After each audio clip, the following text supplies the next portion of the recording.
কেউ ম্যাজিক শিখতে চাইলে আমার সাথে যোগাযোগ করতে পারেন। তো নমস্কার, সবাই কেমন আছেন? আশা করি সবাই অনেক বেশি ভালো আছেন, আর আপনাদের ভালোবাসাতে আমি অনেক অনেক ভালো আছি। তো চলে এলাম আমার একদিনের ভিডিও নিয়ে, যেদিন আমার রান্না করতে হয় সেদিন আমি কি কি সামলাই আর কি, সেগুলো দেখেন কিভাবে আমি ম্যাজিক করে বাসনটা পরিষ্কার করে নিলাম। তারপর দেখেন গ্যাসের ওভেনটা কিভাবে ম্যাজিক করে পরিষ্কার করে নিলাম।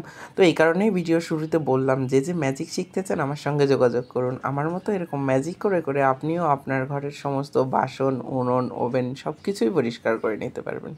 তো তারপরে আমি ভাতটা বসিয়ে নিলাম। ভাতটা বসিয়ে নেওয়ার পরে ফ্রিজ থেকে মাছ বের করে নিলাম। মাছ বের করে মাছটা ভিজিয়ে রেখেছিলাম, কারণ কি হচ্ছে মাছটা বরফ হয়ে গেছিলো। তারপরে হচ্ছে তরকারিতে কি কি মশলা যাবে সেগুলো শিলে পিষে নিলাম, শিলপাটাতে। তো এইখানে না ম্যাজিক করতে পারলাম না। এই ম্যাজিকটা যদি আপনারা কেউ জেনে থাকেন তাহলে অবশ্যই আমাকে শিখিয়ে দেবেন। তো এই ম্যাজিকটা কে পারেন, যে আমার মতো অন্যান্য কাজগুলো যেমন ম্যাজিক করে করে ফেললাম, এইটা ম্যাজিক করে করতে পারলাম না। অনেক চেষ্টা করলাম কিন্তু ম্যাজিকে কাজ হলো না, সেই আমার পিষে পিষেই করতে হলো।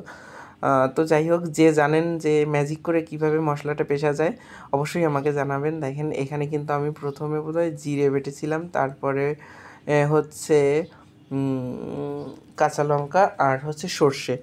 তো এইগুলো পরিষ্কার করে তারপরে হচ্ছে আমি ঘরটা পরিষ্কার করে নিলাম। পরিষ্কার করার পরে আমার মনে পড়লো যে আম সিদ্ধ খেলেতে বা মন্দ হয় না। তারপরে ফ্রিজ থেকে একটা আম বের করে তাকে সিদ্ধ করলাম। তারপরে দেখেন এই যে আমার ভাতটাও হয়ে গেল। এরপরে আমি কী করলাম, কড়াইতে পরিমাণ মতো তেল দিয়ে মাছে নুন হলুদ মাখিয়ে নিলাম সঠিকভাবে। তো তারপরে এই যে অনেকে কিন্তু মাছে আবার কাঁচামরিচ দেয় ভাজার সময়, মরিচ গুঁড়া, সরি, আমি কিন্তু সেগুলো ইউজ করি না। তো আমি যত শর্টকাটে করে পারি আর কি। তো প্লিজ আমার কড়াই টড়াইগুলো অ্যাভয়েড করবেন, ব্যাচেলার ফ্ল্যাট।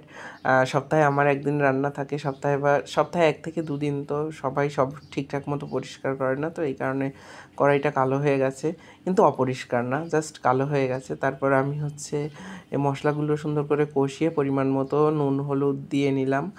আর দেখেন মশলাটা কেমন হয়ে গেছে। এবার এর ভিতরে আমি ভাজা মাছগুলো দিয়ে দিলাম। তো তারপরে আর কি নাড়াচাড়া করে ঢেকে দিলাম পরিমাণ মতো জল দিয়ে। ঢেকে দেওয়ার পরে কিন্তু আমি হচ্ছে আম ভর্তাটা মাখিয়ে নিয়েছি এবং ফাইনালি আমার রান্না কিন্তু কমপ্লিট। দেখেন এই যে আমার রান্নাটা কমপ্লিট হয়ে গেছে। তো কেমন হয়েছে সবাই অবশ্যই কমেন্ট করে জানাবেন। আর খেতে কিন্তু অনেক টেস্ট হয়েছিল। তো এই কারণে আমার হচ্ছে দেখেন, আর মোটামুটি আমি ভালোই রান্না করি।